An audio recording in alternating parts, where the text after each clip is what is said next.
English to French and from French to English. If you like, if you would like to get the live interpretation, now click on the globe below your screen where you will see interpretation and click on your preferred language. Let me say it in French now. Chers invités, mesdames et messieurs, bienvenue au deuxième épisode de notre série de webinaires au cours desquels nous discutons des avantages de la zone de libre-échange continentale africaine, en abréviation ZLECAf, et de la manière dont les organisations peuvent tirer parti de ce nouveau marché unique. Je m'appelle Christiane Bossom, manager de la communication institutionnelle du groupe Ecobank. Et c'est un honneur pour moi de modérer ce webinaire ce jour. Avant de partager avec vous l'agenda du jour, bien vouloir noter que nous fournissons une interprétation en direct de l'anglais au français et du français à l'anglais.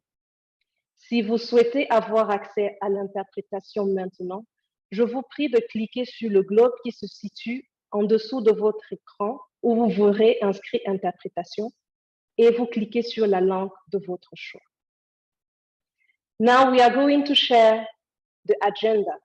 You will see it appearing on your screen. Today's webinar is the second in our series of AfCFTA webinars. It will focus on how the Africa Continental Free Trade Area can benefit women entrepreneurs and businesses focused on women. It will feature a panel of experts from Ecobank, AfCFTA and DHL Express, discussing how women's businesses can access new markets and create growth opportunities, including logistics considerations. We thank all the experts for their time in driving forward this conversation. We will start with the opening remarks from Mr. Patrick Egulenti, Group Head Trade and Value Chain from Ecobank Group. We will then invite Mr. Kojo Anti-Brepon, Project Coordinator AfCFTA, to present what AfCFTA holds for women entrepreneurs.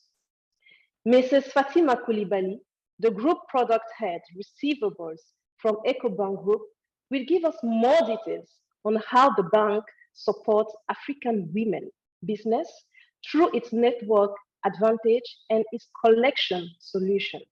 She will tell us more about the stories of Ecobank Solution Rapid Collect. We cannot talk about trade without considering the logistic approach. We are happy to welcome to this webinar Mr. Jason Blackman, the Senior Director, Customs, Trade Compliance and Regulatory Affairs, DHL Express, Sub-Saharan Africa. He will present how women SMEs can prepare and leverage the opportunities the AfCFTA provides. We would also like to hear from you, ladies and gentlemen. So drop any question you may have in the Q&A box as we go along. The Q&A box appears below your screen. We will address them during the Q&A session planned after all the presentations. After the Q&A session, we will wrap up this webinar with closing remarks from Mr. Patrick Egulenti, Group Head Trade and Value Chain from Ecobank Group. We hope you will enjoy this webinar and take advantage of the information shared to identify and seize opportunities to enable your business to grow faster and to grow further. Without further ado, let's welcome Mr. Patrick Egulenti.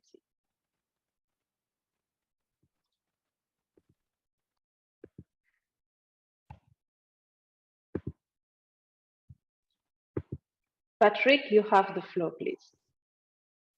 Thank you, Christian. I hope you can see me.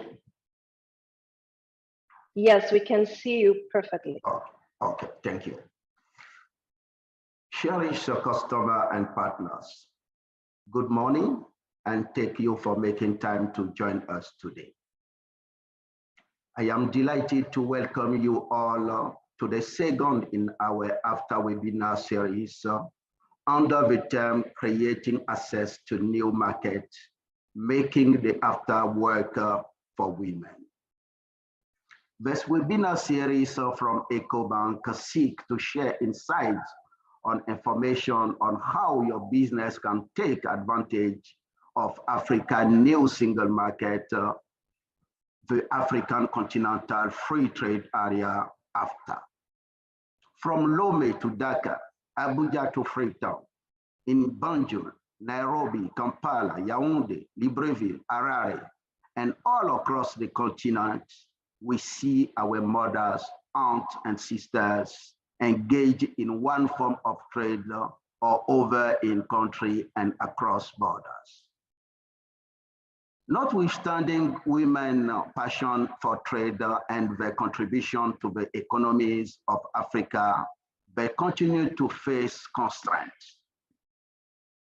Their participation in informal trade is often not fully appreciated. Their involvement in informal cross-border trade hardly draw attention in international trade cycle. Trade policies that have not always been favorable to them, a lack of access to finance, information, and formal network, after pushes women into informal economy where the capacity for growth is limited. According to the World Bank, women dominate informal trade and is a major source of job creation in Africa, providing between 20% and 75% of total employment in most countries. For example, within the Southern Africa Development Community region, informal cross-border trade mostly is in processed and unprocessed food, constitute between 30% and 40% of total trade. Within East Africa region, it is said that women control 74% of the informal trade along Rwanda borders with the neighbors Burundi, the Democratic Republic of Congo, Tanzania, and Uganda. Women's lack of knowledge about the right under trade treaties and the protocol exacerbates the problem they face in cross-border trading. In today's webinar, our focus is on women-owned business and how they can benefit from the single market. We know that a significant number of smallholder farmers in Africa are women who grow and trade in tomatoes, maize, cassava, rice, tea, etc. But that is not the full story.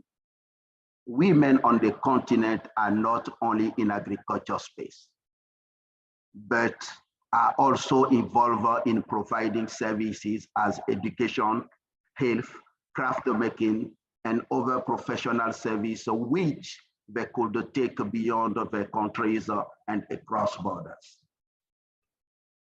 All there's enormous potential for increased trade between Africa countries.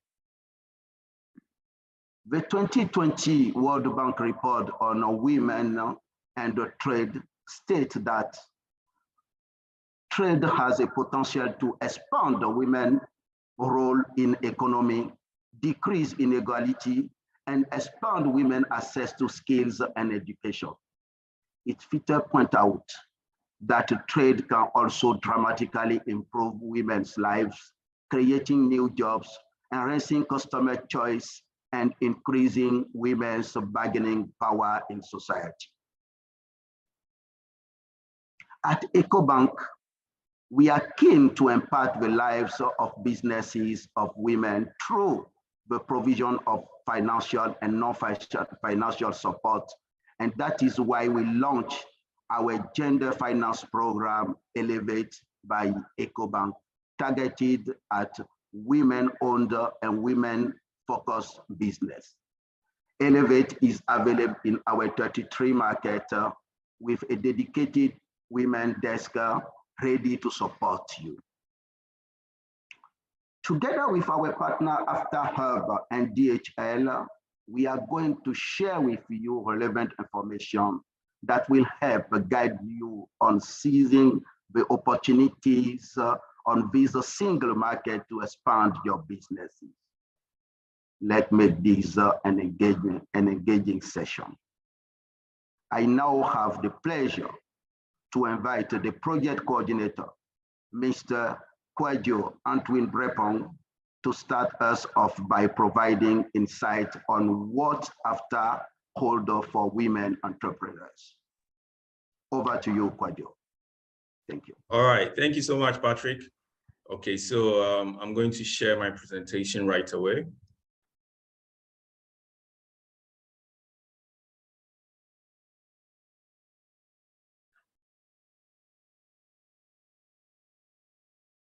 Okay, so my name is Kwadwo Antwin Brepong, and I'm the project coordinator for AfCFTA.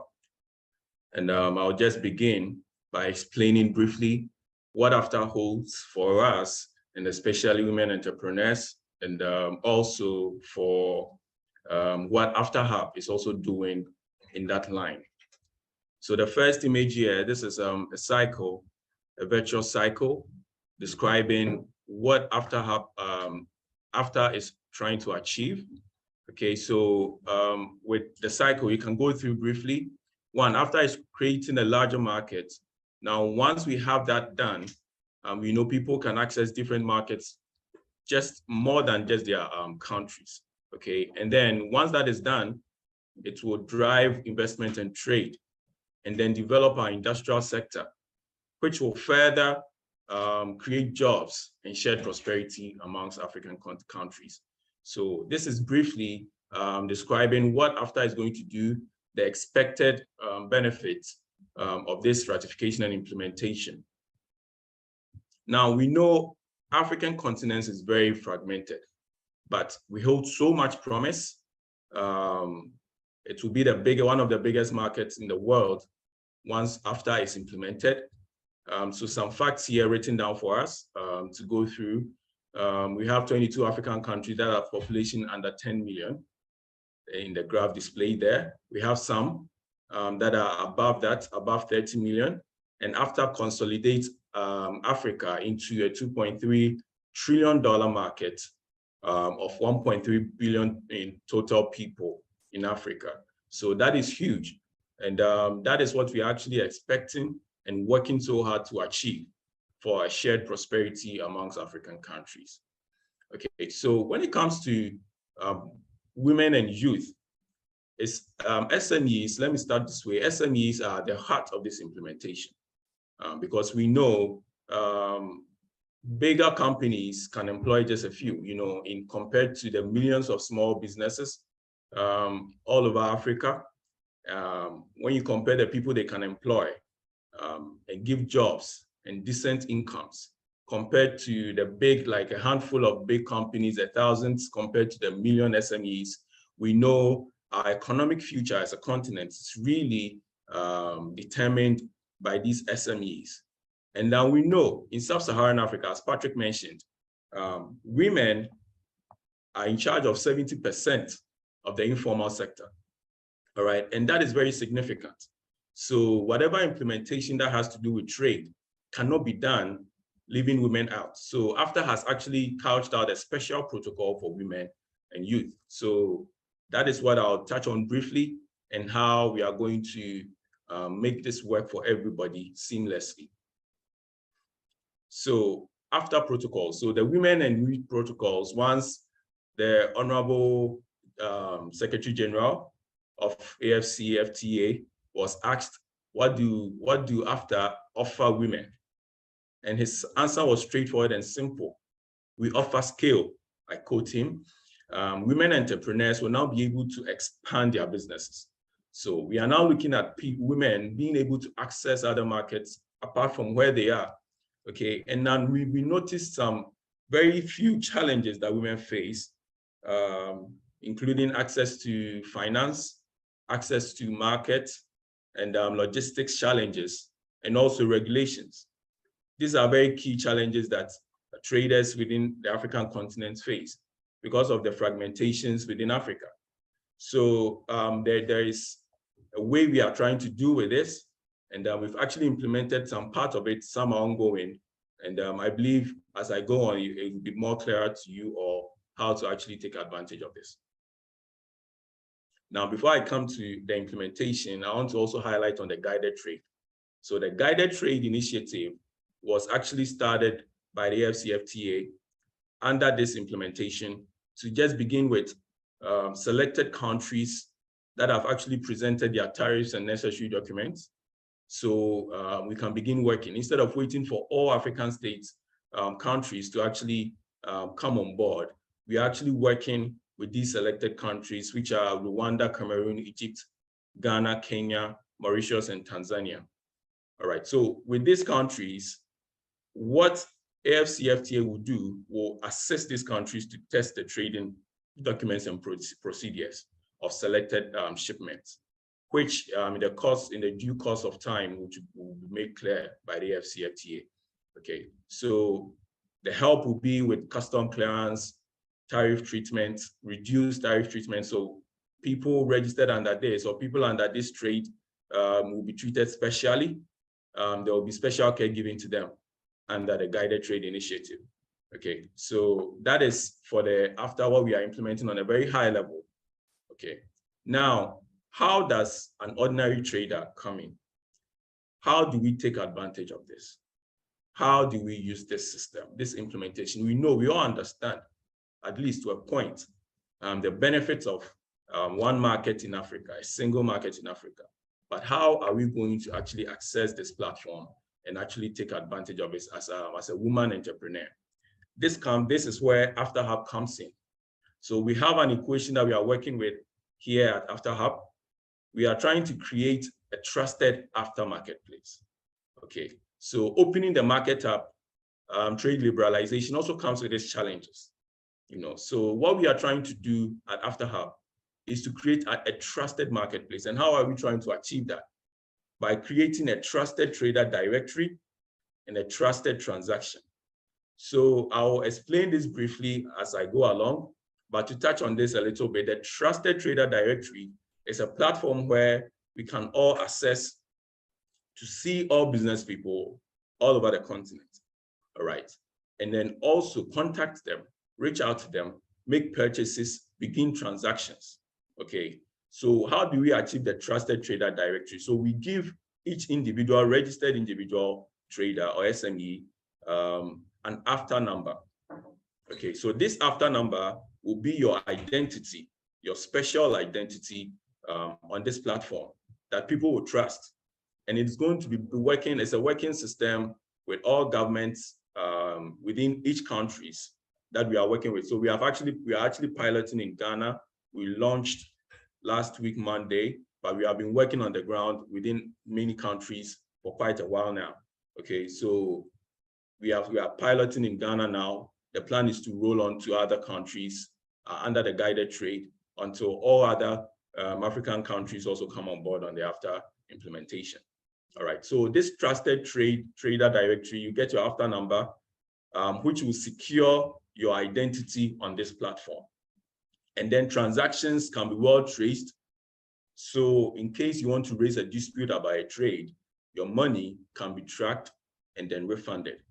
Or there can be mitigations and done to that to help with a dispute. Okay, so that is what you are trying to create. Once you liberalize trade, you open yourself also up to risks. But this is necessary to do if you want to create a shared wealth for African countries. Yes, as I mentioned, SMEs are at center stage. And I don't want to waste much time. I think it's clear enough. SMEs are employing many people, springing up everywhere. Women entrepreneurs are actually starting businesses. They are running their economies, okay? So we've actually had interactions with several of them. And so these are the 3 key strategies that AfterHub is using to achieve this. We have After Caravan.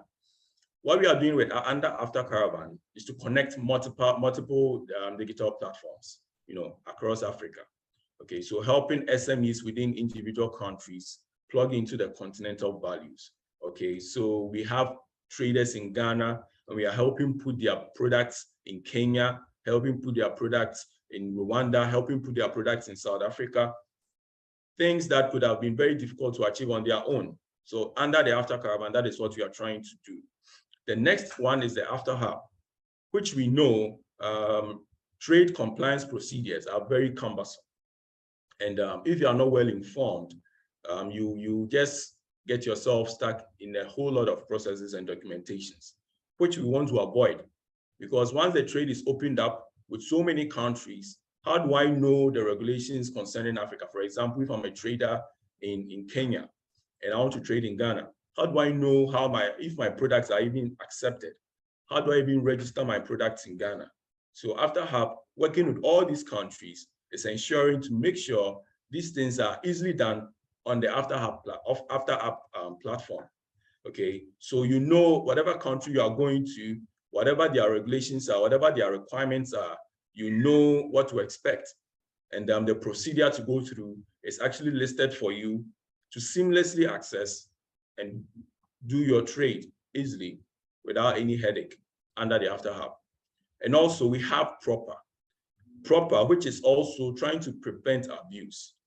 You know, one key thing, fundamental thing in this After implementation is accurate proof of origin. What we are trying to prevent is product dumping, that people can just produce goods and then falsify the source and dump it into a market. And then this will create a lot of challenges if that happens. And I think all stakeholders agree, this is what we want to prevent. So Proper is also digitizing the supply chain and quality assurance to prevent this abuse. So people can know the true source of origin of a product, and whatever tariffs that apply will apply to make sure this market is free from all these risks. All right. Now, these are the three key strategies: the Caravan, the After Hub, and the Proper initiative. Okay. Now, so After Caravan Pioneers Program, that is what we have been doing over time. We've actually identified over 1,000 startups and SMEs that we know have very high potentials to benefit or needs assistance. It is a series of events and programs and competitions that they go through, all right, to actually put their products elsewhere, to put their products upfront in the competition. And then they get all the sponsorship with our partners, EcoBank, MTN, AfrEximBank, and other banks. So other noted banks, to give them support, financial support and assistance, also help them with putting their products in other markets. That is under the After Caravan Pioneers Program. I'm sure if you search about us, you'll find us. And also our next event, you can actually apply. If you're a woman entrepreneur, you can actually apply and take advantage of this. All right, and then we have the After Hackathon. So the hackathon is where we know export-ready SMEs. You know, your products are so ready, we can move them beyond your boundaries. This is where we help you with retail, okay? Place your products in malls, shopping malls across the continent. Very advantageous position. You know, with marked, people will know these are products from Africa made by Africans for Africans, okay? So these are the events we have under the After Hackathon that we also train you, give you all the necessary information and education you need when it comes to branding, when it comes to how to sell yourself, how to promote your business. So we do all these things in conjunction with our dream of creating a single market. That is what we have been actually doing. So you can also look us up after Hackathon, you can write it down. So after the webinar, you look us up, our next event, you can actually participate. And the next one is logistics operators. You know, we cannot, like Patrick mentioned, you cannot create a single market without dealing with the challenge of logistics in Africa. You know, moving from one country to another country within a continent is a headache. You know, talk about products. It's a huge challenge. So we are partnered with a lot of logistics companies and businesses that are helping this actually fly.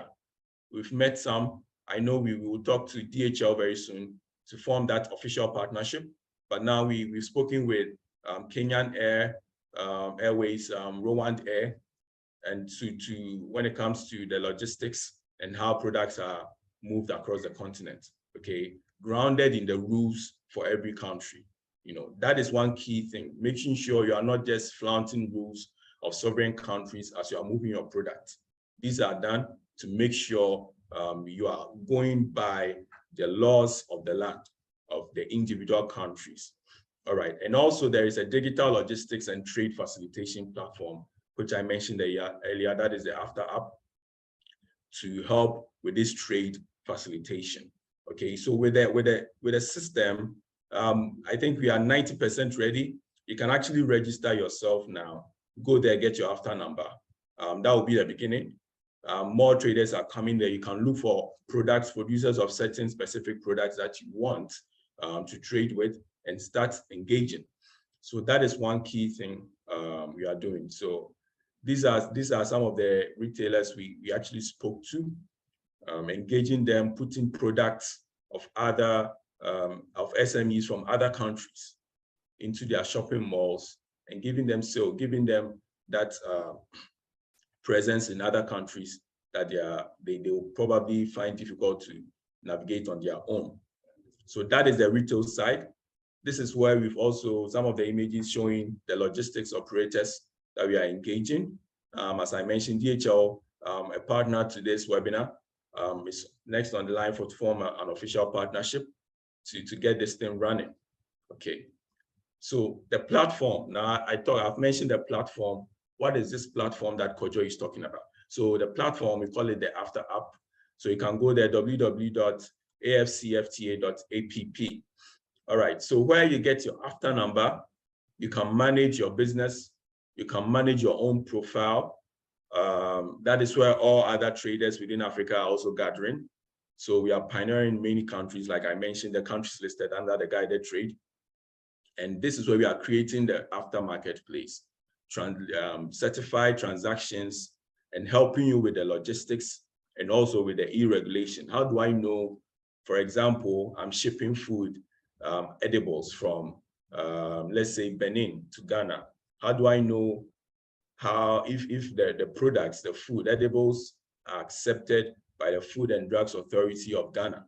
So this is where you get to get yourself informed under the e-regulation section, get to know everything you need to do, register there if you have to before your products move. Okay, so you don't get through all the challenges with all these bureaucracies. Okay, we are taking away that headache from you to make sure all you need to do is to trade. Simple engagement on one platform, but you are trading seamlessly and easily. So that is the AfCFTA platform. This is the web page where you see, you manage your entity, you manage yourself. The marketplace is also there. And we also have a mobile portal. You can actually download and start testing, create your own account, generate your own AfCFTA number. So this is entirely the entire process, the process we are trying to make seamless under the AfCFTA implementation as AfCFTA Hub. So you can try on your own. Let me go back to the website. If you are trying to capture it, maybe you can take a screenshot or write it down somewhere, www.afcfta.app. Okay. So that is the mobile interface. So yes, we are all excited about this implementation, and I'm really looking forward to this. Looking at the benefits that AfCFTA is actually bringing to all of us on this continent, a shared wealth, a shared prosperity, and engaging. There will be higher engagement amongst ourselves as African countries, where we've actually joined trade organizations before, but people argue that the benefits were not shared. We were not actually enjoying the shared benefits as promised. You know, ECOWAS came about, but we realized ECOWAS was just governments talking to governments. And then the private sector, the SMEs, seem to have been left out.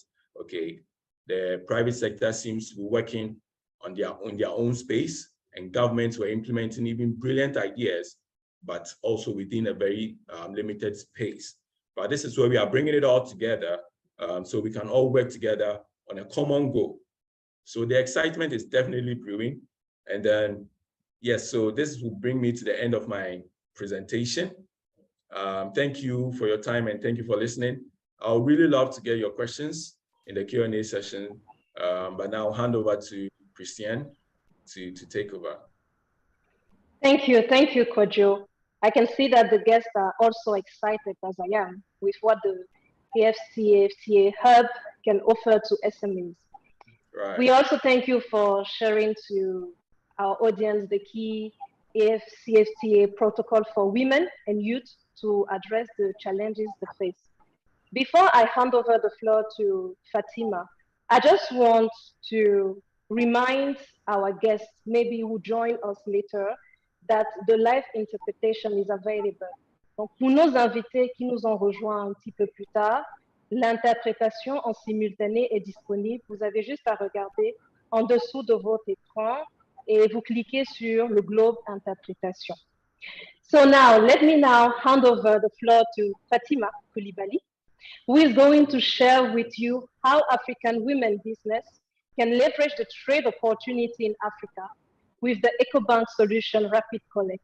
Dear Fatima, please, you have the floor.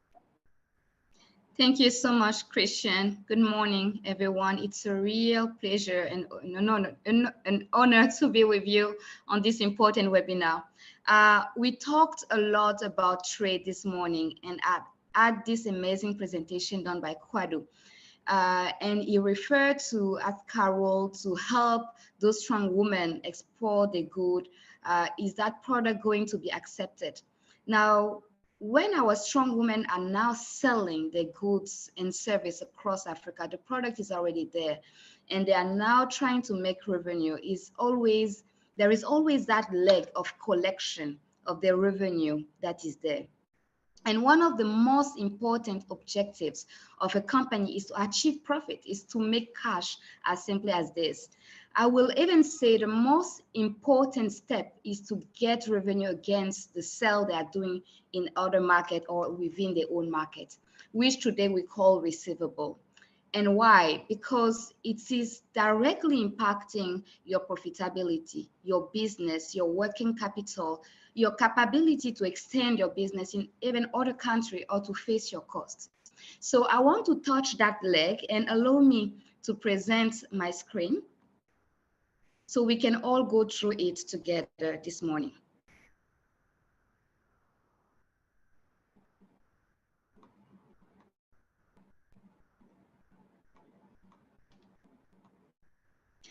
So this morning, I want to take the opportunity to start with what we call Rapid Collect, and I will share it as a story so that we can all feel the need of that leg of collection of transaction when we support our African women doing trade across our market. From EcoBank perspective, our main market remains Africa, and we now operate in 33 countries, African countries. Making us the largest Pan-African banking group.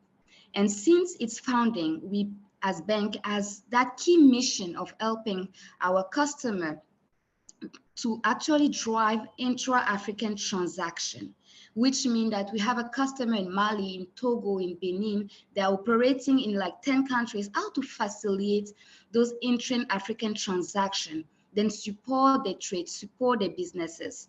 So we been able to implement that for 3 or 4 years now, using what we call today a one bank experience, because we are present in all those markets.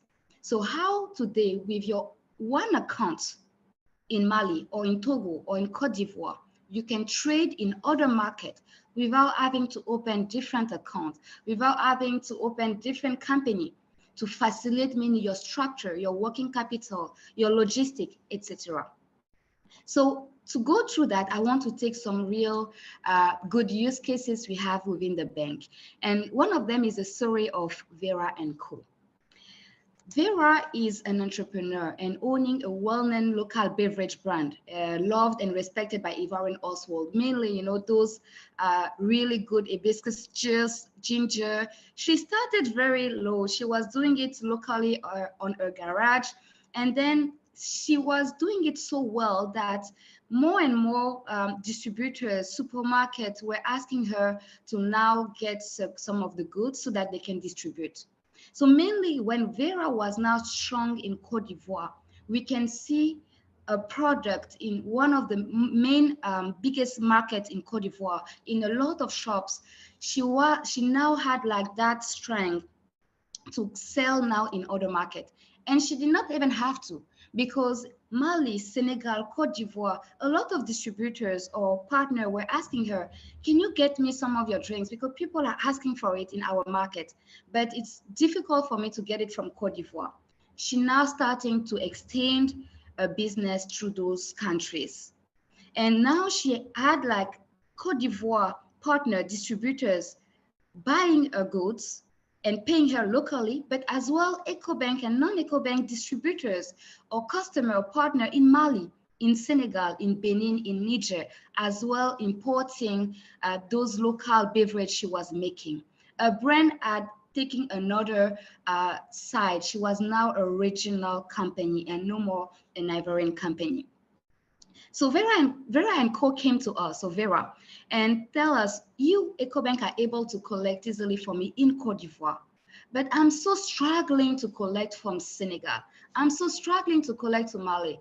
It's impacting my working capital, and sometimes I'm not even able to buy my raw material to do more drinks because I have so much requests, and it's impacting my business. How can you help me collect instantly, so that I can export instantly to those partners I have within the continent? We understand that that leg of transaction is really important as well when we want to trade, when we want to extend our business across Africa.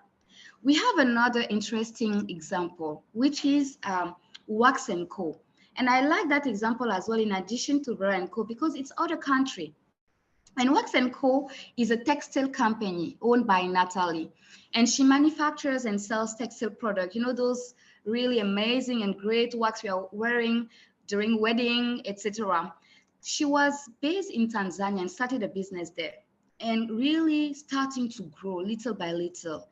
And from 4 decades now, she was able to extend the distribution of wax in Kenya, in Rwanda, in Zambia, and Malawi, making her one of the most wax or textile company within that region. The same story, she came to us and said, you are present in Kenya, in Rwanda, in Malawi.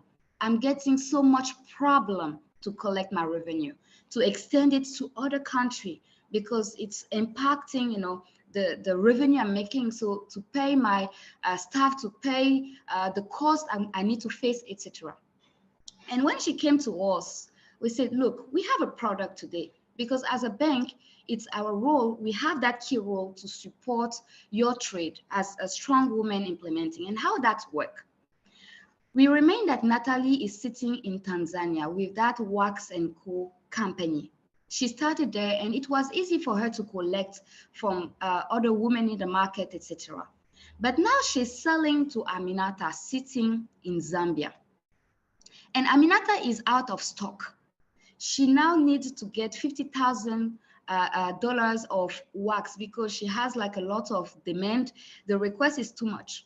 And she called Vera, Natalie, and tell her, I need that goods right now. Can you export it to me? And Vera said, yes, but can you pay it? It will take me like 4 or 5 days to do it through Swift or through other solution. Or even if I go to the black market, it's too expensive for me. And through Rapid Collect, what has happened is we asked Aminata to go to EcoBank Zambia without Aminata even being an EcoBank customer, because our customer today was mainly Natalie, sitting in Tanzania. And we asked her to go to a teller, because she's not banking with us, to use digital channel and give that 50,000 K to a teller and say, I want to pay Wax & Co in Tanzania from Zambia. So the teller collect the cash and just connect into our platform we call Rapid Collect and pause the transaction. At that second, at that minute, what is happening is that the account that is instantly credited is the account of Natalie in Tanzania of that 50,000 K, with all the required details that Natalie needs to sell or export now the goods to Aminata, meaning the invoice number, the name of the distributors, is there any local documentation that is required? Those information can be transmitted through that platform so that Natalie can easily reconcile, instantly credit, and not being impacted by, the delay of collecting money, and just improve our business and extend it to another one.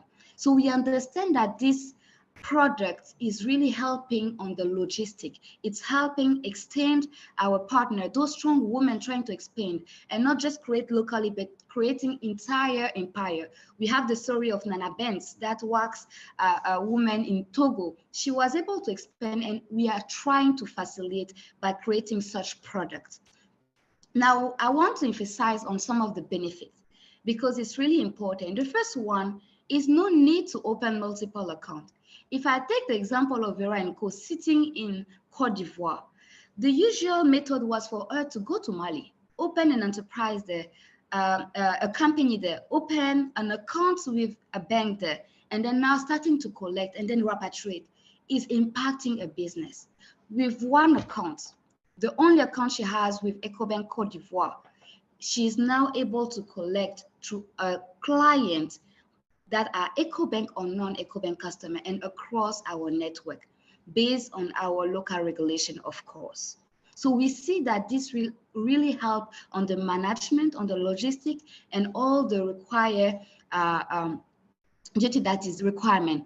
The other benefit is the real-time collection. The credit is instant. There is no delay. Usually it will take 3 or 4 days for Vera or for Natalie to receive the fund, which will impact Aminata, that other strong woman in the market waiting for a good. And if Vera or Natalie do not receive the money, why will she release the fund?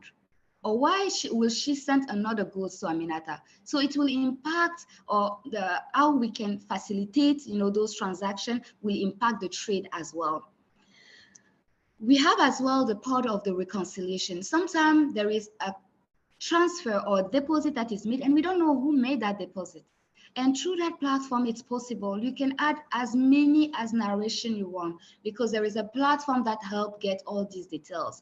Who made the payment, when that payment was done, for what that payment has been done, anything that is required by Vera or by Natalie to reconcile or even to face some internal local audits is available because we have managed to get that reconciliation tools implemented into that program, into that application. And that is really helping us, supporting as well the reconciliation of those strong women trying to build an empire in Africa. There is as well the cost management part of it. We all know, and Patrick mentioned 74% of the informal trade are accounted for women.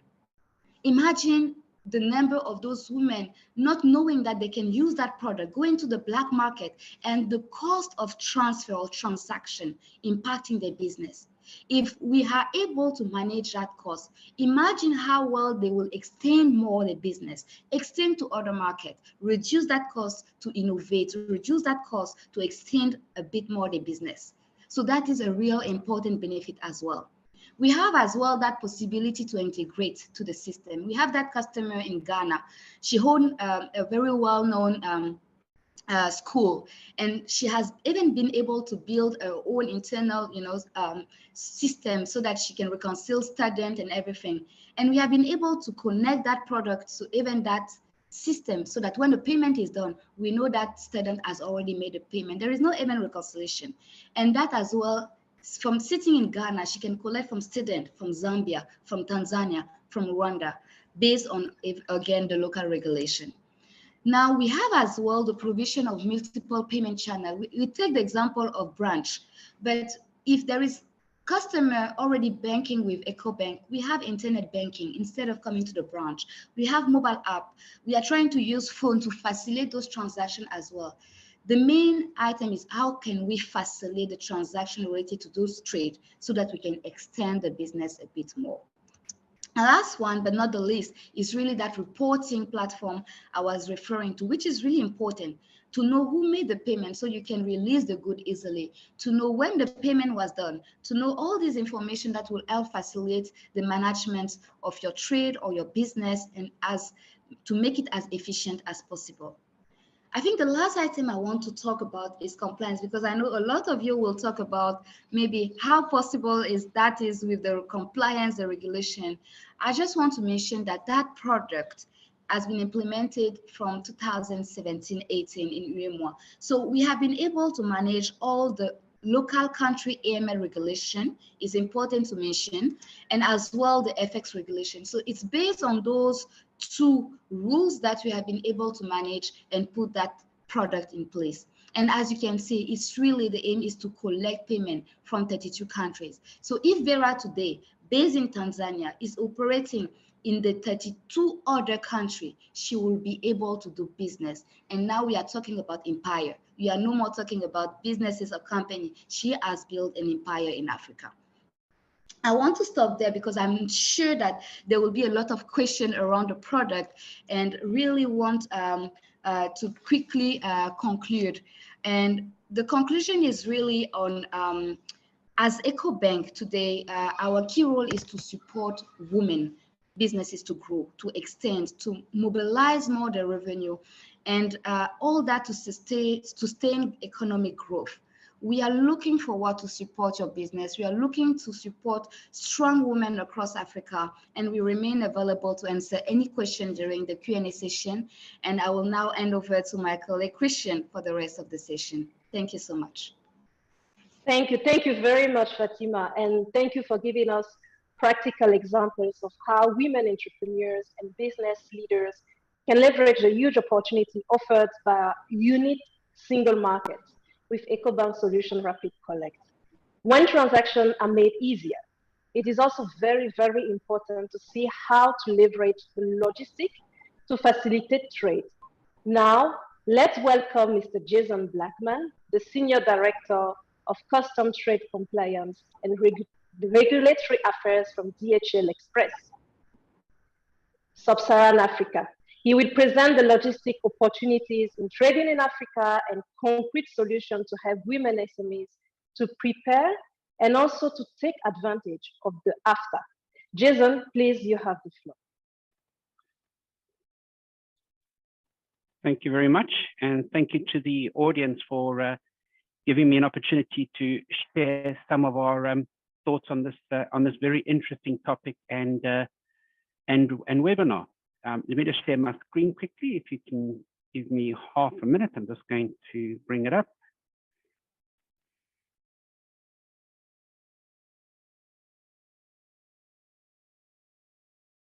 Oh, there it is. All right. So thank you very much for the earlier introduction. I won't, for the sake of time, go through that again. But DHL has a very extensive vested interest in the African Continental Free Trade Area and the agreement and what it's going to do for our customers, for the traders across the region, and more importantly, what it's going to do for women traders and SMEs. It's got such powerful potential. And I, for one, have been very excited from the inception of the agreement to the operational go live last year. And I'm, for one, I'm looking very forward to the operational trade having a significant impact and changing the lives of the traders across the region. And that's what the agreement's intended to do. You know, it's intended to make life easier for women, to reduce and address the imbalance in terms of gender across Africa. And it certainly has the vehicle and opportunities to do so.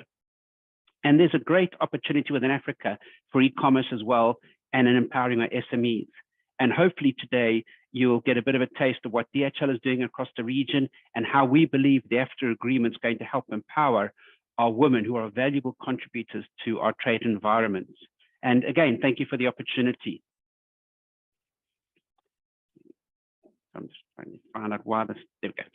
Just, you know, it's always important for us to contextualize very briefly the trade environment in which we find ourselves, because it helps to contextualize why AfCFTA is going to play such an important part in changing the trade environments, both across Africa and across the world. We're seeing around the world and in Africa increased protectionist tendencies, where globalization is a convenient scapegoat to domestic electorates, challenging multilateral trade agreements, and often creating uncertainties. What we do see, and particularly relevant for the audience on this webinar, is the complicated trade restrictions It's trying to understand what the requirements are, what do they need to do to meet them, and how do they unpack the legislative environments in which they find themselves operating. Part of my role in DHL is to unpack those environments for customers and to translate them into very simple and understandable requirements that we can help and work with our customers on to facilitate cross-border trade. We've seen, especially during COVID, a rapid rise in e-commerce shipments. In some countries, 67 to 75% growth has been identified, and it's going to continue to be a major part of the trade landscape and present significant opportunities to our SMEs and to our women traders. Increased awareness of regulations and compliance is starting to become very, very relevant for many people. And what we're seeing at a regulatory level with the authorities is an increased demand for data. For example, sharing of data between the various customs authorities. And so part of what we're doing with traders across Africa is empowering them to understand what data is going to be required for customs clearance to facilitate a smooth and efficient customs clearance process. When we talk about Africa, we talk about trade facilitation, there are 4 things that stick out for us in terms of our discussions with our entrepreneurs and our SMEs, and how we try to focus our logistics efforts on addressing those 4 trade facilitation needs. One is transparency, insofar as government is the enabler of growth and private sector is the engine of growth, and it's making visible the rules, the regulations, and what's needed to successfully trade, not only within Africa, but cross-border as well outside of the Africa region. We hear back from our customers and our SMEs about simplification. How can we make life simpler, faster, cheaper, and more predictable? We hear about harmonization, and this is the absolute commitment within the TFA, and to execute the instruments that the AfCFTA will present with enthusiasm and precision. And then, of course, standardization. We need to transform and transition into international norms and demonstrate continuous improvement. I'm excited, for example, about the potential for the medicines harmonization initiative that's taking place across Africa to try and ensure that there's one standard across Africa that people have to comply with, rather than having 51 different sets of regulatory frameworks. And AfCFTA is going to help simplify that and bring that level of standardization that I very am passionate about. In terms of SMEs in sub-Saharan Africa, well, they're a very important part of our landscape in Africa. Formal SMEs contribute up to 60% of total employment and up to 40% of national income or GDP in emerging economies. Women in particular are leveraging the opportunity to participate in the country's economies for a number of key reasons, including opportunities for formal employment remaining limited for women, either due to cultural or social norms. They're exacerbated by continued restriction with regards to formal educational opportunities, limiting the number of formal sector opportunities and appointments available to women. And starting a small business in Africa is very often a means to contribute financially to the household and achieve some degree of independence. These statistics that I've shared with you reaffirm that there's significant growth opportunity in unexpected places, and that by embracing SMEs and their abilities to produce goods that may be sold online, for example, can and will be a meaningful economic solution. Economic commerce, for example, e-commerce, presents relatively low barriers to entry for women to sell their products across the region, across Africa, and across the world. And that's where AfCFTA is going to come, and it's going to help empower that opportunity for women in many different ways. It's going to increase the access to capacity building and higher productivity activities, capitalizing on the new opportunities in regional trade created by the agreement. One of the things I'm passionate about in my role is capacity building. And through DHL and through various initiatives that I will share with you shortly, we are focusing on how do we capacity build? What do we need to do to empower our women traders and our women entrepreneurs to reduce the gender imbalance, but also to equip them to understand the global trade landscape, the Africa trade landscape, and how to leverage off the AfCFTA agreement. We're hoping that we're going to see improved access to finance and investment, e-commerce and digitalization, coupled with practical market research. Through the creation of better jobs, including most importantly, agriculture, manufacturing and services, as the sectors that are expected to gain new trade opportunities through the AfCFTA agreement. And at DHL, we've got a particular focus on agriculture. Africa's got great opportunities when it comes to agriculture, great products that are world recognized. I know my colleagues in Europe often talk about the incredible flavors and aromas from the coffees that they've experienced from their colleagues in Africa. And they talk with great fondness about their trips here and the local cuisines that they experience. So it's a great opportunity. Smallholder farmers, many of whom are women, can benefit from the opportunities to integrate their activities into regional agricultural value chains and higher value agricultural commodities and agri-food products for export markets. There's unlimited export market potential around the world when it comes to commodities from a region that's so richly blessed by the agricultural markets that we have and products that we have. As an enabler of Africa's digital transformation, the AfCFTA agreement offers opportunities, including e-commerce as a driver for intra-African trade and empowering our women entrepreneurs and SMEs.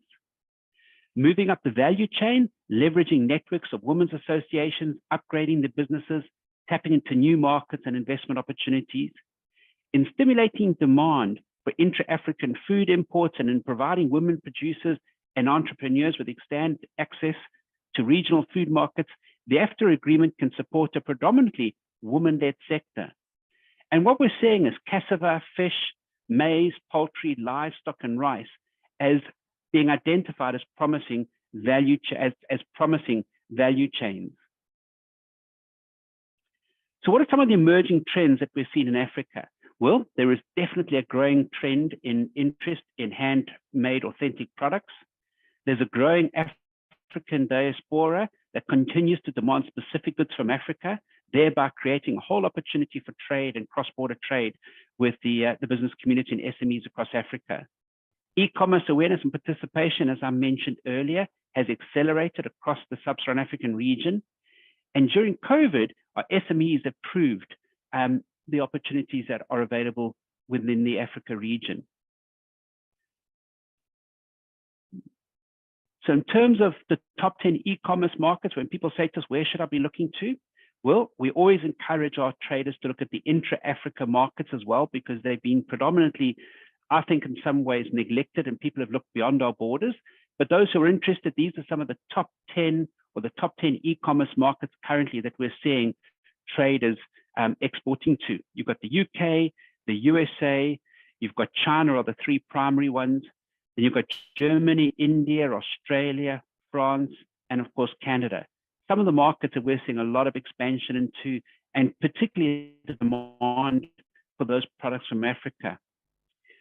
In terms of DHL, and when we look at our customer statistics and where are they shipping to, these are some of the origin destination combinations that we're seeing. And I'm not going to go through them in detail, but you can see that Ghana ranks as our #1 origin for e-commerce goods going into the United States.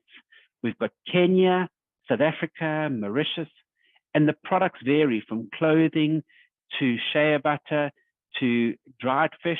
We have an incredible initiative running in Tanzania, for example, at the moment, where we have empowered the local communities on cross-border trading and dried fish exports, a very, very in-demand delicacy, if I dare say, across the world. And we've come up with a really innovative solution in Tanzania through working through a public-private partnership with the Tanzanian government and regulatory agencies on providing quality documents and quality certifications. We've provided packaging solutions.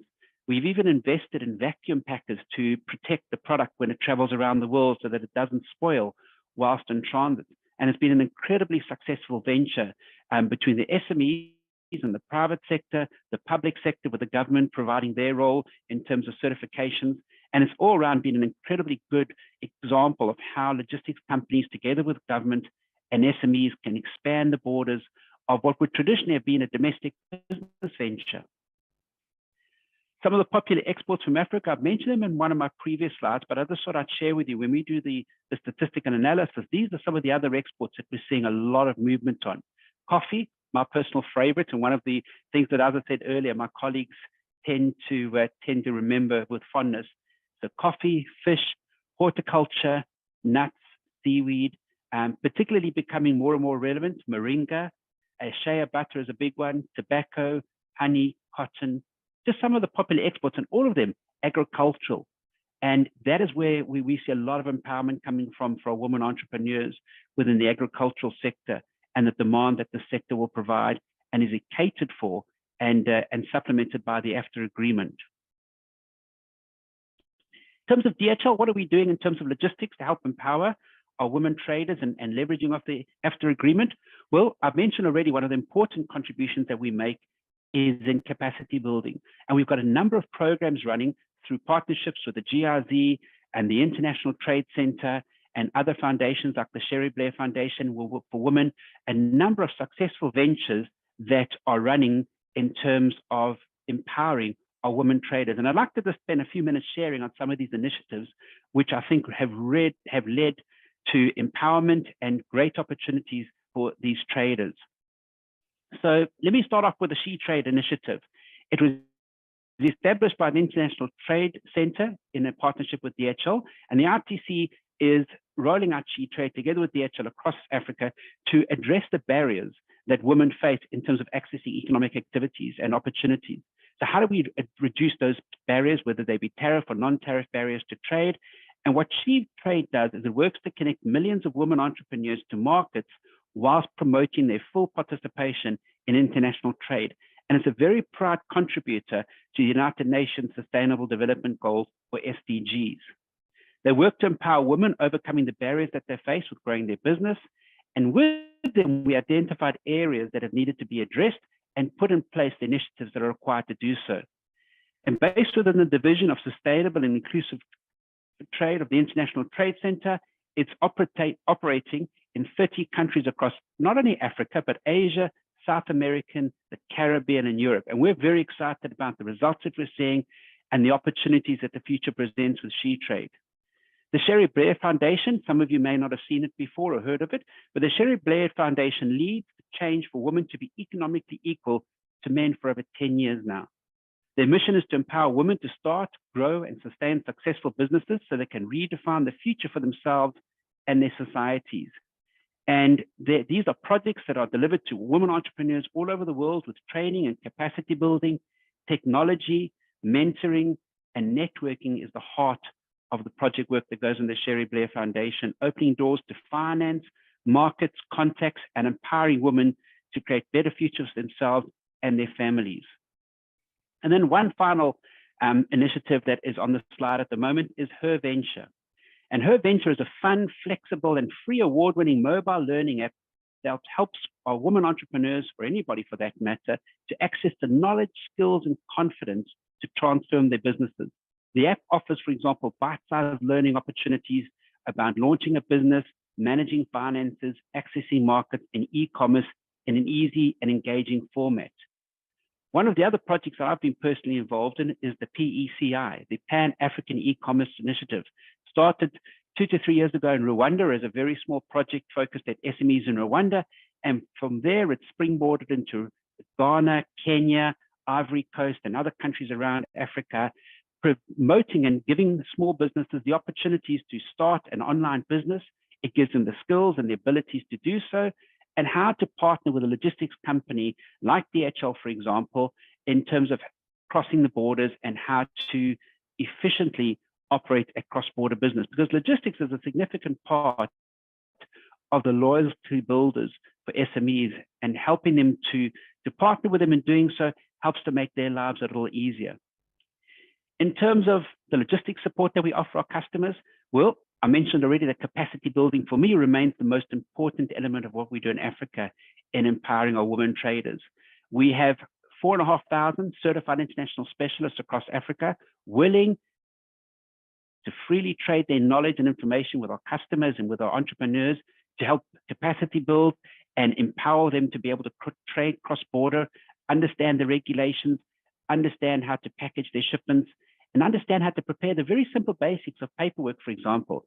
And I always like to think I like to tell my customers when I train that if I never hear from them again, I've done my job, because it means that they haven't encountered any barriers, that they have taken to heart the information that we've shared with them.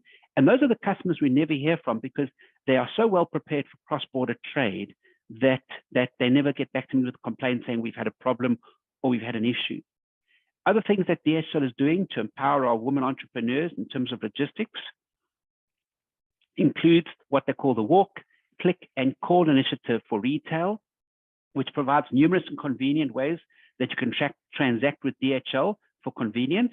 That means you can walk into a DHL service point or facility to hand over your cargo or collect your cargo from us. You can transact online using very easy to navigate electronic tools that are online, or you can simply call customer services. So there's so much flexibility in how we've designed our logistics operations, not only around our customers, but their customers as well, because efficiency and simplicity is what online customers are wanting to see. They want flexibility. They don't want to be told they must be at home between 8 o'clock in the morning and 12 o'clock in the afternoon. They want flexibility in how can they get their products. Can they collect it from DHL? Can they pick it up from a locker box? Or can they schedule a specific delivery time? We've developed packaging solutions for most commodities, from laptop computers to even wine bottles in South Africa, where we've got an innovative packaging solution for customers to transport wine around the world. Very often, as many of you may know, wine is a very, very popular commodity in South Africa. And as our industry demands, or as our customers demand, so we innovate and adapt to what they need. And then, of course, we've got the Power Up Your Potential seminars and training programs that we run to gain capacity build with our customers and our women entrepreneurs, empowering them to understand the logistics landscape and to simplify it. We like taking the complexities out of what the marketplace sometimes looks in terms of new entrants to the cross-border trade environment. It's sometimes a very daunting experience. And what we hope to do is unpack that for our customers, strip out all the complexities, simplify it, and give them the ability to know what is required and how easy, and I don't say that in a cliched expression way, but it may sound cliched, but our job is to strip out that complexity, make life simpler. And we've seen great success stories that we can share with you on what some of our traders have been able to do with being empowered and equipped to trade cross-border. So that said, that is what I would like to have shared with you today. And what I'll do is, for the organizers, do we open up for questions now, or will we go into questions at the end? So thank you, Jason, for sharing these insights. We are going to take the question right now. I just want you to thank you for sharing the insight on the e-commerce in Africa, and also for highlighting the numerous services that DHL Express are offering to women SME in Africa. So also, I would also like to thank all the speakers for all your insightful presentation. We are seeing interesting questions on the Q&A box that we are going to address. So Kwadwo, I just want to, like all the speakers, maybe to open their camera. So Fatima, please, can you open up your camera as well?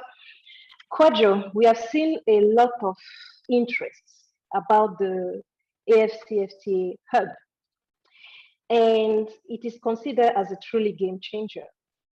Are there any priority sectors that the hub is working with, or is it open to everyone? Yes, so currently what we are piloting with is with countries under the guided trade.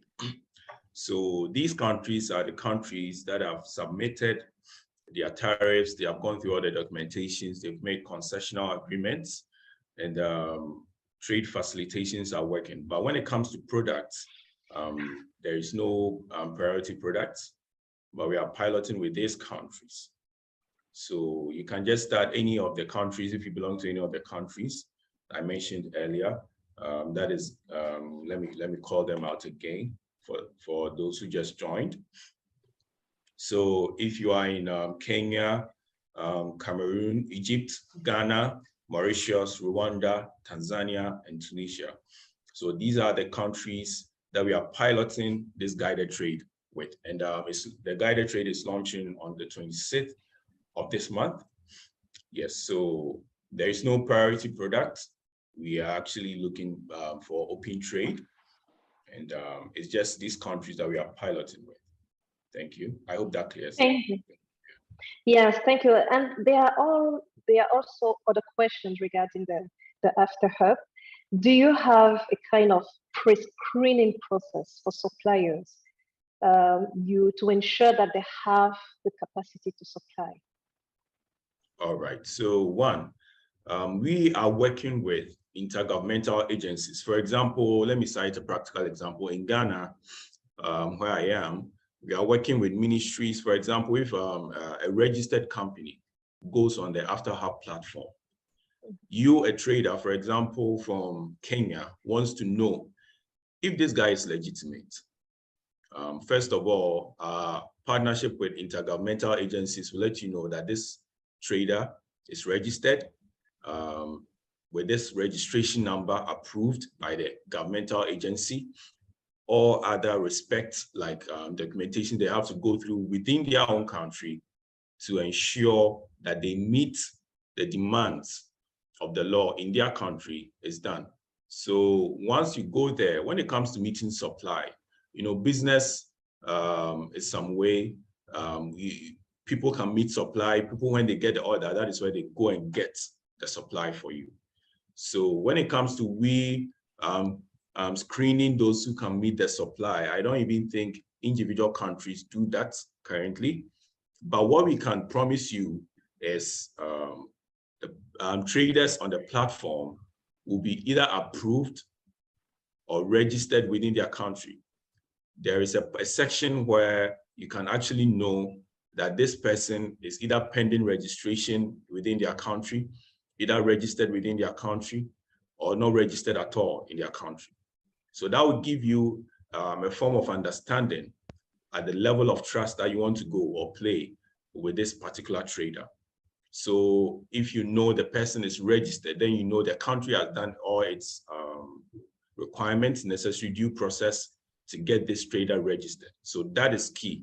Okay, but when it comes to meeting supply, we cannot promise you that. But if you begin a trade, initiate a trade, and a trader is unable to meet your supply, there is a place where you can raise disputes within the platform where your transactions can be tracked.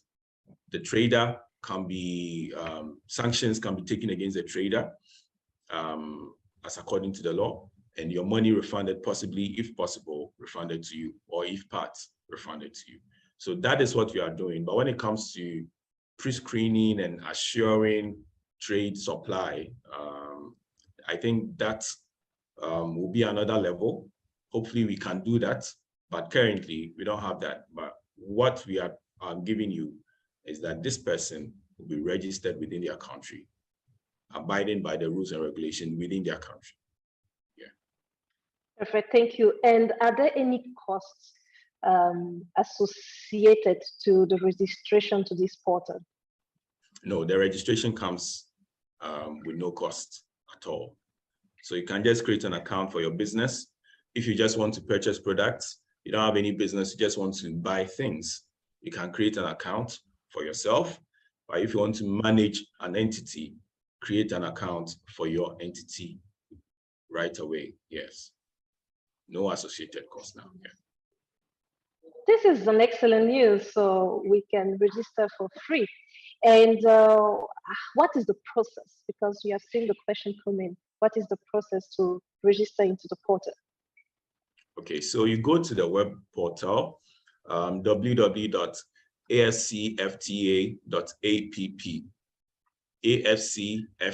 afcfta.app. So that is where you can create an account. You can start from scratch, create an account. You can go through the process. We've actually tried to make it very seamless for everyone to create their account and actually use the system, okay, without any complications. So you can create an account. If you need any additional help, there is a help button there. You can reach us via mail, so we can assist you. Create for yourself or for your entity if you have a business. So that is the simple process. You start with that, and once the administrator levels, we've gone through that and we approve you, that is where you will get your AfCFTA number. Key one, AfCFTA number. One key thing you have to remember, you get your AfCFTA number. So your AfCFTA number will be your identification. So we will move to the next level of this identification by implementing it with local identification systems in individual countries. For example, in Ghana, we have a Ghana card system that is being rolled out. Many people are registering. Millions of people have already registered. So once you have your AfTA number, there is plans to get that integrated with the Ghana card. Now, the Ghana card is like the source of identification for all Ghanaians now. You can't even use your cell phone without your Ghana card, okay? You can't open a bank account without your Ghana card. Okay, so once we give you, if there is this kind of implementation in other countries, we're definitely going to leverage on this to make sure it is done seamlessly. So we have a trusted source of identification, which is key. So that is what we are trying to do. So with the Ghana card implementation and integration with the AfTA number, if a trader in Ghana, you want to track a trader, it will be very easy to do that, because in Ghana here, the Ghana card is tied to everything about the person, their phone number, their house address, their bank address details, all of it. So that is what we are doing at AfCFTA. Thank you, Kodjo. So it means that people should register maybe individually for themselves, of their company, Yes, so they don't have to go through the government, because we have Irene who asked a question in the chat. And I've seen some interest from Nigeria, I guess, right, who are asking, when do we have the AfCFTA hub in Nigeria? Okay, so the rollout is actually continent-wide. It's a platform. We don't have to have a physical space within a country to be operational. You can actually go to the platform and create an account for yourself. Definitely, we are going to set up working hubs within individual countries. So yes, we are good. When it comes to the implementation level, like I talked about Ghana, working with interagencies to implement this in Ghana. Definitely, when it comes to the Nigerian implementation level, we are definitely coming to Nigeria to do that at the level, at Nigeria's level, yes. Thank you, Kodjo. So I will now go to Fatima. Some interesting question about the Rapid Collect solution. We have seen very nice comments for Rapid Collect. And can we do Rapid Collect from Cameroon or Burkina Faso? Yes, today from Burkina Faso, we have a lot of customers doing already Rapid Collect, mainly collecting from other countries within the same region, like Cote d'Ivoire, Mali, Senegal. It's as simple as this, and I think there is a team, the commercial banking team are available. When you already have an account with EcoBank Burkina, you just register with for the product, list the country where you need to collect from, and it's as easy as this. Okay, and let me just read this comment. From Cameroon as well, yes. Okay. Within the Cameroon, the CEMAC region, it's as well possible. Following the local regulation, you can collect from Gabon, from Congo Brazza, and from the other market as well. Okay, thank you, Fatima. Let me read this comment from Halaji Jello. Women are valuable contributors toward our trade environment, and it's by no exception that collecting funds, connecting and expanding their business in the vein of empowering them and reducing the gender imbalance. So if we go back to Rapid Collect, how does it work concretely for those women? So, I think for those women, when we talk about, I'm going to go back to the example of Vera. She was mainly selling a juice in Cote d'Ivoire, Christian. So it was a business making money, doing her own local business, but extended it to another market. It's creating really, as I said earlier, an empire, because you are no more selling just to Cote d'Ivoire. You are selling to Christian in Togo, you are selling to Vera in Ghana, you are selling to Natalie in Zimbabwe, meaning that the revenue you were making just in Cote d'Ivoire is now 10 times what you were doing locally, is now 20 times what you were doing locally. So in terms of supporting those women, is extended the business such a way that they are now able to reach out to other markets, other payer other distributors, other women that can now get the goods or the services and instantly receive the fund, so she can extend a lot, innovate more, and make it more efficient in terms of logistics, make it more efficient in terms of mobilizing resources or revenue as well. Okay, thank you, Fatima. And are there any costs or fees associated to using the Rapid Collect solution of EcoBank?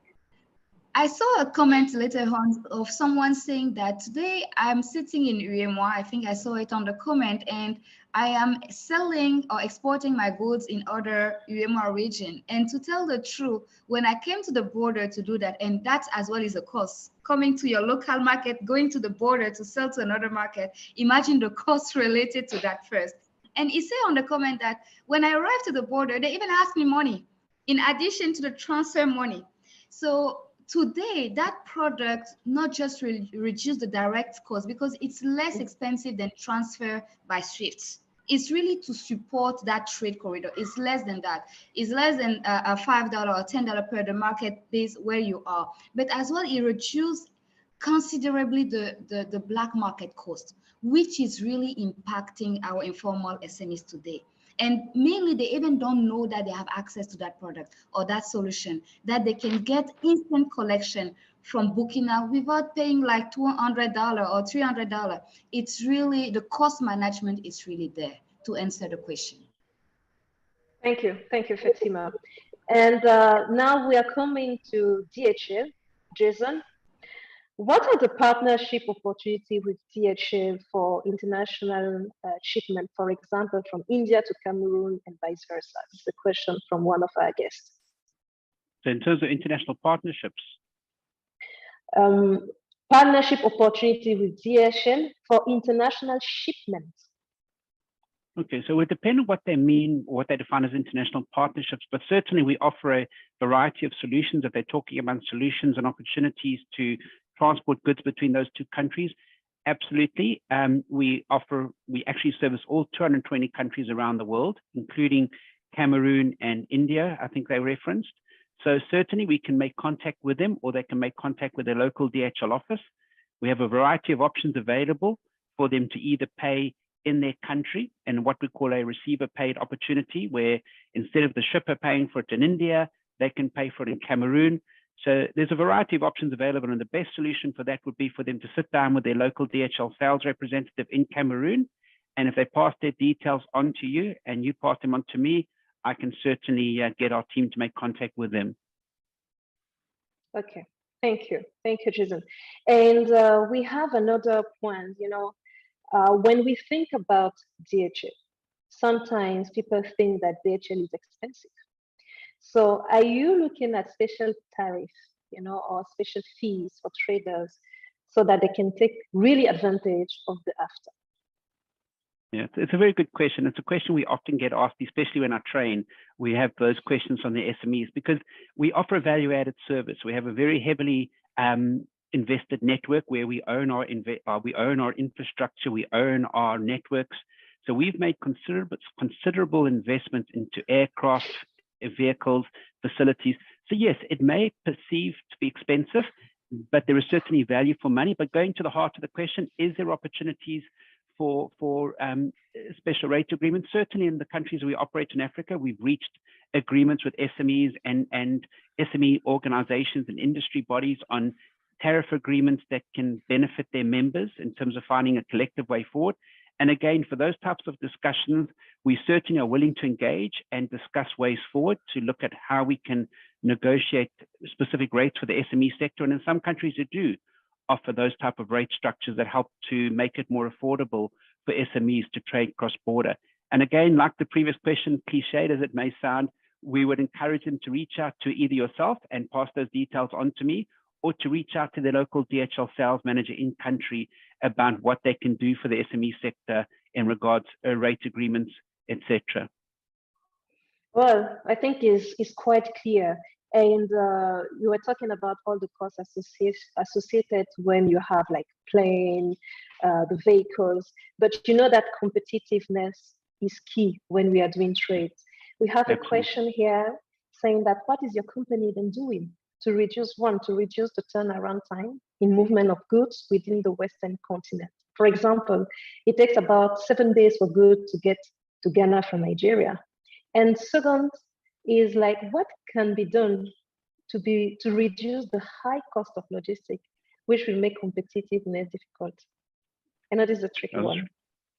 Yeah, so we've invested heavily in the Africa region. For those on the call, they may not be aware of it, but we have 14 aircraft across Africa, in the areas in Africa that they don't have reliable commercial airlines operating. In West Africa, if I'm correct, we've got about 8 or 9 aircraft, including an aircraft that flies from Nigeria into Europe every single day of the week, except I think a Saturday. We also have a daily Boeing 737 aircraft that flies from Nigeria, connecting Europe and the rest of the world with Africa into Nigeria, and a daily flight from Nigeria to Ghana. So the 7 days, I'd be surprised if that was the case. And I'm not disputing that it may be that the customer's experience, maybe due to a customs delay, but we have really, really good connectivity across Africa in terms of transit times. We're achieving a 96.2% achievement against what we commit to our customers. So when you send a shipment with DHL, we will give you an estimation of what we expect the shipment to take. We're achieving over 96% on shipments. We have scorecards in place, KPI measurement tools that are in place on a daily basis for us to measure and identify how we're performing on a real-time basis. And part of my job as head of regulatory and customs is to find ways to streamline and make the processes more efficient. And so I have KPI measurements that I'm held accountable for as to how long it takes us to clear a shipment through customs. How long does a shipment sit in one of our customs warehouses before it's released by customs? And so there's active dialogue with the customs authorities. I, in fact, spent a week in Ghana about 3 weeks ago. I spent 10 days in Ghana interacting with the customs authorities, with the GRZ, in furthering trade facilitation in the country. How do we simplify trade? How do we reduce the cost of doing trade? Because often customers will tell you that their single biggest pain point in logistics is customs and regulatory related matters. And so we're trying to make that process a lot easier by saying, how do we pre-clear the shipments so that when they arrive in countries, there's no delays, there's no additional costs such as storage fees, and what do we do to facilitate pre-clearance? And so, for example, across Africa, 72% of our shipments are pre-cleared before they even arrive in the country of destination. So there's a lot of active work going in to that process. If there is a 7-day delay, it's certainly, I would say, is the exception rather than the norm. And I'm personally aware of the statistics regarding our transit performance, because part of my mandate is to report to the authorities under our license conditions as to how we're performing. And if we're not performing, we're held accountable by the authorities to say, you operate under a logistics license, why are you not performing? And every year we have to provide a report. In fact, I've just done a few this last week to the authorities to how we're performing. And are we achieving what we've promised to our customers? Thank you, Jason. So my takeout is like, beyond cost, we need to think about the quality and to make sure that, you know, the goods will arrive where they need to arrive at the right time. Thank you very much. I think we are nearly at the end of our Q&A session. We take a few more questions. We are really happy to receive all those questions. It shows your interest with the topic. So, Kwadjo, maybe you will have to switch in the French to English, because I will take a question in French for you. But Fatima, with the Rapid Collect, is that something that only have to do? So Rapid Collect, is it only available in the branches, or is the platform open to kiosks or other vendors, like, for example, the express points of EcoBank? Yes, it is. So we've been able, Christian, to connect our main app collection application, which is Rapid Collect, to digital channel as well. So enabling internet banking, phones, USSD, mobile phone, and depending as well on the country where you are sitting from. It's not all the channels that are available mainly in all the markets. So based on your local market, there is some of the digital channels that are available, etc. Now, branch and express point as well are very important channel. Why? Because when we look at the example of customer we had today, mainly they partner or their clients are not really banking with our other affiliates in those countries. So we don't want it to target just EcoBank customer. We wanted to open it to every customer of our women business. So the branch and the express point are really targeted for your client that are not mainly banking with us, and you can still come and make that payment happen. Thank you, Fatima. And Kwadjo, I will read the question in French. You will have the live interpretation in English. Comment concilier les règles d'origine de la loi de la ZLECAf et l'initiative européenne? Est-ce que vous avez la question? C'est la question adressée dans le cadre du AfTA. You can respond in English, of course.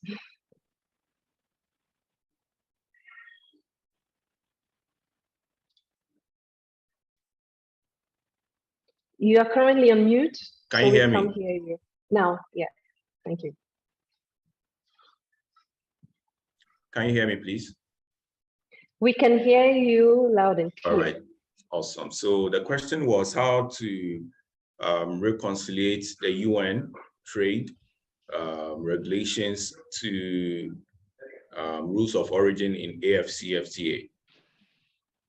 So with that, AfCFTA, we have a lot of working groups and ideas and protocols. Okay, definitely Africa is not working in isolation. We are definitely going to work together, all right? But the market is specifically for Africa, okay? So there is not a way that we are trying to flaunt European rules or European regulations, but we are working to help African trade amongst ourselves, okay? I'm sure there is a point where we will intersect and there'll be a working together, but so far all the protocols listed, there is none that sort of poses European agreements or European trade agreements. I don't know if you get that question clearly, yes. Yes, thank you very much. So we will take a last question. I think it's for all of you, Kwadjo, Jason, and Fatima. Yeah. We have a comment from the AfTA Youth Advisory Council, and he would like to thank you for your presentation. And these are great strides in ensuring we successfully implement the AfCFTA. His question is, how are you working with youth organizations within your frameworks to publicize these initiatives? And also, Jason, we also had a comment on the chat box for people in Nigeria who are not aware of the capacity building framework that you have in DHL. So how are you working, to publicize within the youth organization and even beyond? So maybe I will give the floor first to Kwadjo, then Jason, and then we will close with Fatima. We always say that women's first, but I think we will give the honor to Fatima to close the Q&A session. Okay. All right, awesome. So with the question of how are we engaging youth organizations in the publicity of this, is one, within every country that we are trying to implement this idea or this vision, there is a huge promotion that we engage in, okay, with branded products, with banners all over the town, all over the city, all over the malls. We do that with people in t-shirts, wearing t-shirts, advocating for AfTA, making the noise about it. So that is what practically we do when we go into every country. Okay, so just like you mentioned, youth organizations that are interested in partnering with us in their countries to actually make noise about it, publicize it, we are always open for them to join forces to do this together. All right, so we are doing it in Ghana. When we move to the other countries that are in the guided trade, or other countries that will join forces or come on board later on, this publication, youth advocacy will still continue. So if you have, I think this was from the president of the Youth Council, right? So you can actually reach out to us. Let us know your domain, the country you are. Let us know the countries you are also operating in. And we can actually think about how we can work together in this advocacy issue and promotion or publication. Thank you very much, Kwadjo. Jason? So yes, it's a very good question, and I like the fact that AfCFTA has recognised women and youth and their protocols and developments. So it's an important part of our future generation. The youth today are the future business leaders of tomorrow. So empowering the youth is a critical part of what DHL is trying to do across Africa, along with the Go Trade program that we have across Africa, where we capacity build and empower our SMEs. We also have a Go Teach program that empowers the youth through mentorships, through educational sponsorships, etc., to try and empower them and to provide them with the skills and the teaching and the educational upliftment that they need to become the future business leaders of tomorrow. So Go Teach is a very important part of the DHL corporate social responsibility program in terms of empowering our youth for tomorrow's business leaders. In terms of Nigeria and what we're doing in Nigeria, I think your reference was a question about what are we doing in Nigeria. So again, we encourage those who are asking that question to reach out to their local DHL community, and we'll be happy to look at what we need to do to expand further on that discussion point and how we can make our work more visible. And then just in closing, a lot of the work that we do is in response to community needs and where the demand exists. And so we're encouraging those on the call, on this call, to reach out to the local DHL community. We're happy to tailor make solutions for them, happy to provide on-demand webinars like this, where we can specifically focus on a particular area of need. And we look forward to expanding that further across the region. And thank you again for the opportunity.